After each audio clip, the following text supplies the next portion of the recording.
E nós vamos fazer contato com a especialista sênior em políticas públicas do Observatório do Clima e ex-presidenta do IBAMA, Sueli Araújo. Bom dia, Sueli. Bom Bom dia, dia, Glauco. Glauco. Estou aqui à Estou aqui à disposição de disposição de vocês. vocês. Muito obrigado pela sua presença aqui, Sueli.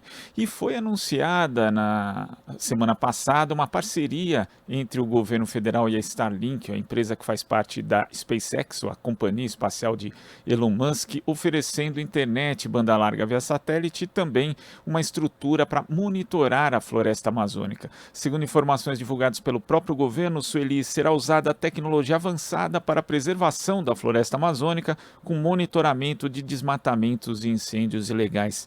Bom, tem várias questões a respeito disso, mas a primeira pergunta é a seguinte, Sueli: o Brasil precisa de Elon Musk para monitorar a Amazônia? De forma alguma, Glauco, o Brasil tem tecnologia avançada desde 1988, é um país pioneiro em tudo isso e controla muito bem o que está acontecendo no território. A questão não é saber se está ocorrendo desmatamento ou incêndios, isso a gente sabe muito bem onde estão acontecendo. A questão é os órgãos ambientais terem estrutura para tomar medidas, tomar ações a partir dessas informações do INPE. Além do INPE, nós temos também informações hoje da própria sociedade civil. Então, já existem informações disponíveis, inclusive parece bastante contraditório, Sueli, porque o INPE foi praticamente atacado pelo próprio governo de Jair Bolsonaro, pessoalmente pela figura do presidente, e também quando se fala em levar a internet para lugares que não tem ali na Amazônia, a gente sempre lembra que Bolsonaro também vetou um projeto que foi aprovado no Congresso Nacional que levava a banda larga para os mais pobres. Então, essa preocupação que o governo mostra agora parece incoerente com aquilo que já foi feito no passado, Sueli. Bom, o presidente Bolsonaro, no dia da reunião com Elon Musk, falou em mostrar a verdade. Na verdade, isso gera bastante preocupação, né? De que esse jogo de cena, de que esse teatro vire destruição concreta, né? É importantíssimo garantir que o INPE continue funcionando como o órgão, a principal agência de monitoramento do desmatamento e também da questão dos incêndios. Em relação à questão da internet para as escolas, teria que saber detalhes, mas é bem contraditório em relação às medidas anteriores do governo, e esse serviço todo do bilionário não vai vir de graça, né? Uma pessoa inescrupulosa, assim, uma pessoa sem muitos freios, né? Como é que isso vai ser contratado? Como que o governo pretende realmente fazer essa cooperação? Em termos das escolas, em termos do monitoramento do desmatamento, é um verdadeiro absurdo. O Brasil tem todos os dados disponíveis, hoje, inclusive, com dados subsidiários da sociedade civil, como os dados do Amazon, o MAP Biomas, que é uma coalizão de organizações não governamentais, com universidades e especialistas, monitora também o tempo todo, cruzando as informações disponíveis. Quer dizer, hoje o que o Brasil não precisa é de mais dados sobre desmatamento, nós sabemos muito bem o que está acontecendo. Agora, como você alerta, Sueli, de fato, Elon Musk não é uma pessoa conhecida pelos seus escrúpulos e ele tem provavelmente outros interesses na região amazônica, como mineração de metais raros, né, por conta da Tesla, que é a sua companhia de carros elétricos. E a floresta amazônica é rica em uma gama de metais, alumínio, cobre, ouro, manganês, níquel, nióbio, e inclusive em relação à interferência de Musk em outros países, né, em 2020, depois que houve ali um golpe na Bolívia, ele foi acusado de ter se envolvido devido às necessidades que a Tesla tem de lítio, e ele na época chegou a tuitar ali, ó, nós damos golpe a hora que a gente quiser, né? Então, existe essa questão também, o Brasil precisa ficar ainda mais atento por conta desse possível interesse de Elon Musk na mineração, nos minérios que existem ali na região amazônica? Bom, Glauco, eu acho que o destino do Brasil não pode estar à mercê de bilionários, quaisquer que sejam eles, né?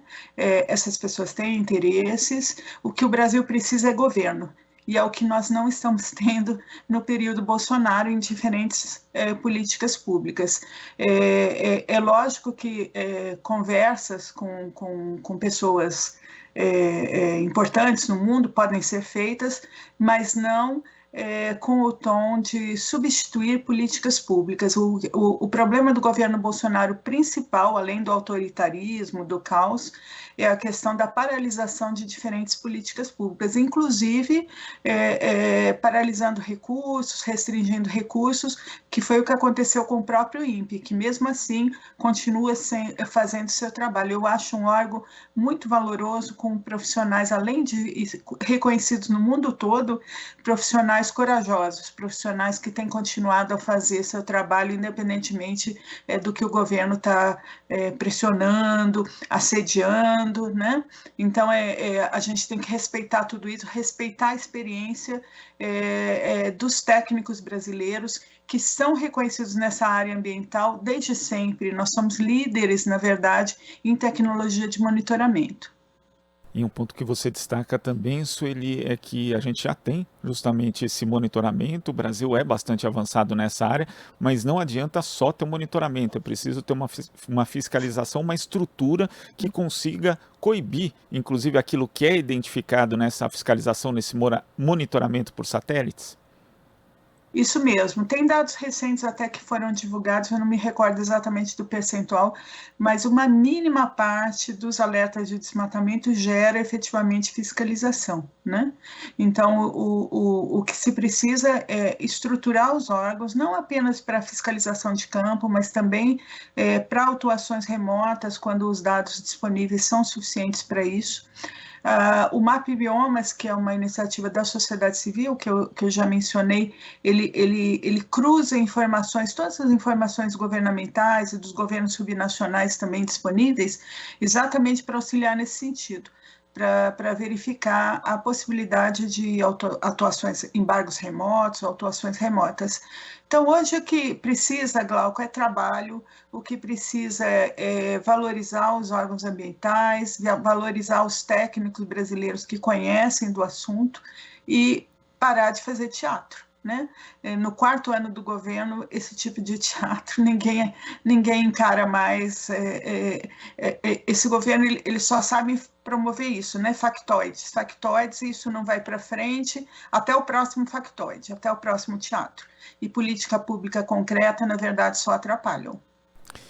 E no caso de um dos possíveis interesses de Musk na Amazônia, né, a questão da mineração, uma reportagem do Paulo Motorim, do Murilo Pajola, no Brasil de Fato, mostrou que o líder do governo na Câmara, o deputado Ricardo Barros, autor do requerimento que aprovou a urgência de um PL que libera a mineração em terras indígenas, se tornou sócio de uma empresa de mineração para extrair manganês no Pará. Como é que você vê essa conciliação de interesses, né? Nem digo conciliação, na verdade, interesses muito próximos, de gente que está no governo, que representa o governo com mineradoras?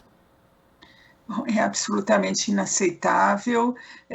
A questão da forma como o governo pretende fazer a mineração em terras indígenas vai levar à destruição dessas populações. Eu tenho certeza absoluta que as populações indígenas só têm a perder se isso for aprovado.